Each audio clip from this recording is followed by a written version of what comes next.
Well, I just got back from the Olympics and now I'm catching up on some of the news that I missed while I was gone. And one of the things that jumped out at me was all the headlines about Mary Lou Retton.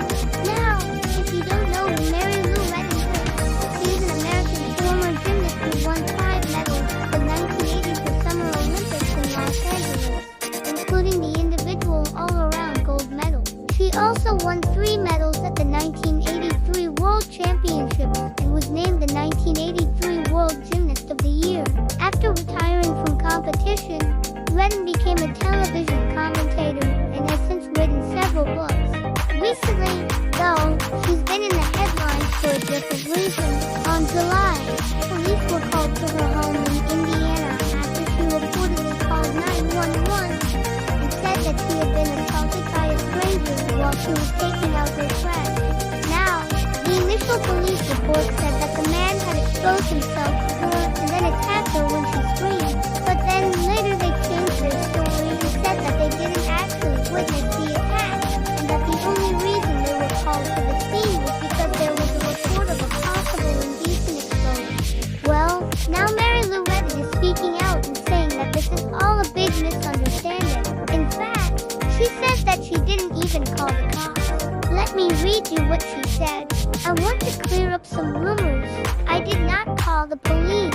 I did not say that I was assaulted. I was not assaulted. I did not see any weapons. I did not see any injuries on myself or anyone else.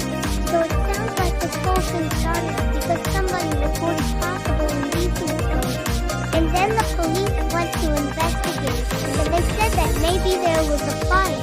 And then somehow all that got twisted and turned into this huge story that was plastered all over the media.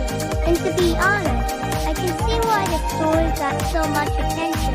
It's not every day that you hear about an Olympic gold medalist being attacked. But it's important to remember that just because something is reported doesn't mean that it's true. And it looks like that's what happened in this case.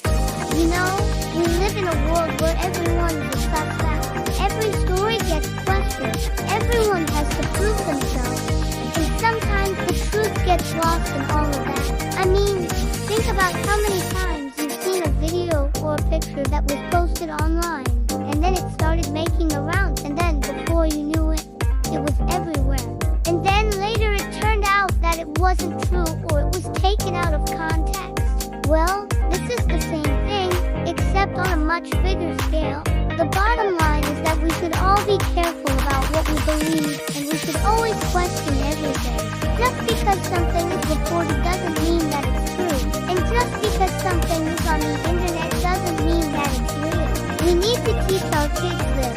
They see stuff online every day, and they believe it. They see things on TikTok, and they just assume that it's true. We have to teach them to be critical thinkers and to question everything. I'm not sure what happened in this particular case.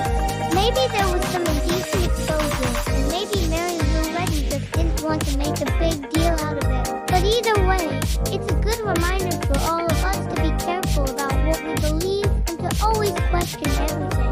So let's all be more like Mary Lou Retton. Let's be strong, confident women who don't let other people push us around. And let's be careful about what we believe and always question everything. Thank you for watching this video. If you liked it, please give it a thumbs up. And make sure to subscribe so you never miss another video.